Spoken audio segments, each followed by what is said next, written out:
अमेरिकी राष्ट्रपति Donald Trump ने नाइजीरिया पर हमले की बड़ी चेतावनी दी है। ट्रंप ने कहा कि अमेरिका नाइजीरिया में जल्द ही हवाई हमले कर सकता है। ट्रंप ने शनिवार 1 नवंबर को धमकी दी कि अगर अफ्रीका के इस सबसे अधिक आबादी वाले देश में इस्लामवादियों द्वारा ईसाइयों की हत्या को नहीं रोका जाता है तो वो अमेरिकी सेना को गोली उगलती बंदूकों के साथ नाइजीरिया में भेज देंगे। साथ ही अमेरिका तुरंत नाइजीरियाई सरकार को दी जाने वाली सभी आर्थिक और सैन्य सहायता रोक देगा। ट्रंप ने अपने ट्रुथ सोशल प्लेटफॉर्म पर पोस्ट करते हुए लिखा, अगर नाइजीरिया सरकार ईसाइयों की हत्या की अनुमति देना जारी रखती है तो अमेरिका तुरंत नाइजीरिया को दिए जाने वाले सभी सहायता को बंद कर देगा और इन भयानक अत्याचारों को अंजाम देने वाले इस्लामी आतंकवादियों को पूरी तरह से खत्म करने के लिए गोली उगलती बंदूकों को उस बदनाम देश में भेजा जा सकता है। उन्होंने नाइजीरियाई सरकार को चेतावनी देते हुए कहा कि मैं अपने युद्ध विभाग को संभावित कार्रवाई के लिए तैयार रहने का निर्देश दे रहा हूं। अगर हम हमला करते हैं तो ये तेज, क्रूर और बड़ा होगा, ठीक वैसे ही जैसे आतंकवादी हमारे प्यारे ईसाइयों पर हमला करते हैं। ट्रंप ने कहा कि ईसाइयों की हत्या कर रहे आतंकवादियों के खात्मे के लिए उनके दिमाग में कई योजनाएं हैं। तो वहीं इससे पहले ट्रंप ने कहा था कि ईसाई धर्म नाइजीरिया में अस्तित्व का खतरा झेल रहा है। हजारों ईसाई मारे जा रहे हैं। रेडिकल इस्लामिस्ट इस सामूहिक हत्याकांड के जिम्मेदार हैं।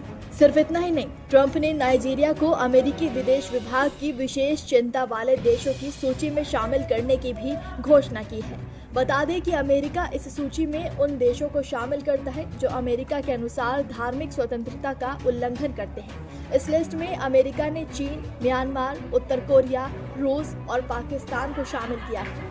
तो वहीं इस मामले में नाइजीरिया ने रविवार को कहा कि वो इस्लामिक आतंकियों से लड़ने में अमेरिकी मदद का स्वागत करेगा, बशर्ते उसकी क्षेत्रीय अखंडता का सम्मान किया जाए। दरअसल एक रिपोर्ट के मुताबिक नाइजीरिया में जनवरी से 10 अगस्त तक धार्मिक हिंसा बढ़ने के कारण 7,000 से ज्यादा ईसाइयों की हत्या कर दी गई है। इन हत्याओं के बीच बोको हराम और फुलानी एक्सट्रीमिस्ट जैसे आतंकी संगठन जिम्मेदार हैं। नाइजीरिया की 22 करोड़ की आबादी लगभग बराबरी से मुस्लिम और ईसाई समुदाय में बटी है। देश में बोको हराम जैसे कट्टरपंथी इस्लामी संगठन लंबे समय से हिंसा कर रहे हैं। खासकर देश के उत्तरी हिस्सों में होने वाली हिंसा का शिकार ईसाई के साथ साथ मुस्लिम समुदाय भी होता आ रहा है। कई जगह ये हमले धार्मिक कारणों से तो कई जगह जमीन, जातीय संघर्ष या आतंकवादी नेटवर्क की वजह से होते हैं। अमेरिका ने 2020 में पहली बार नाइजीरिया को धार्मिक स्वतंत्रता का उल्लंघन करने वाले देशों की सूची में रखा था। 2023 में ये टैग हटा लिया गया था, जिसे दोनों देशों के रिश्तों को सुधारने की कोशिश के तौर पर देखा गया था।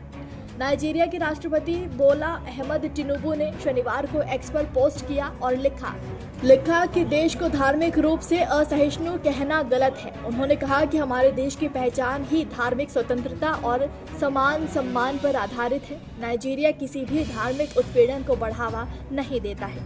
संविधान सभी धर्मों की सुरक्षा की गारंटी देता है। तो वहीं विशेषज्ञों का कहना है कि नाइजीरिया कई संघर्षों में उलझा हुआ है, जिसमें बिना किसी भेदभाव के ईसाइयों और मुसलमानों दोनों को मारा गया है।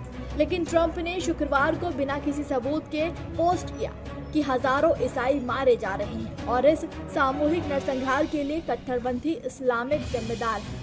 अमेरिका के रूढ़िवादी राजनेताओं ने इन आरोपों को हवा दी है। तो वहीं ईसाइयों के उत्पीड़न के दावे नाइजीरिया में भी कुछ लोगों द्वारा किए गए हैं। यहाँ जातीय, धार्मिक और क्षेत्रीय विभाजन अतीत में घातक परिणामों के साथ भड़क उठे हैं और अभी भी देश की आधुनिक राजनीति को आकार दे रहे हैं। कुछ अमेरिकी अधिकारियों का तर्क है कि नाइजीरिया में ईसाइयों को नरसंहार का सामना करना पड़ रहा है, लेकिन इस दावे को नाइजीरिया की सरकार खंडन करती है। बता दें कि नाइजीरिया में ईसाई और मुस्लिम समुदाय के बीच टकराव की शुरुआत 1950 के दशक से देखी जा सकती है।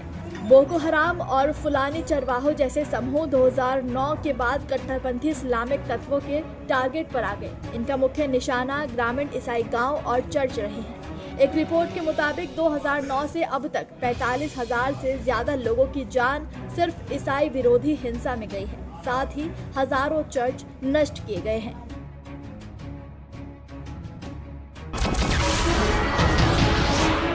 नमस्कार, मैं हूं मानक गुप्ता। अगर आपको हमारा ये वीडियो पसंद आया हो तो इसे लाइक और शेयर जरूर करें और हाँ, हमें सब्सक्राइब और फॉलो करना ना भूलें। ताकि आप देश और दुनिया की कोई खबर मिस ना करें।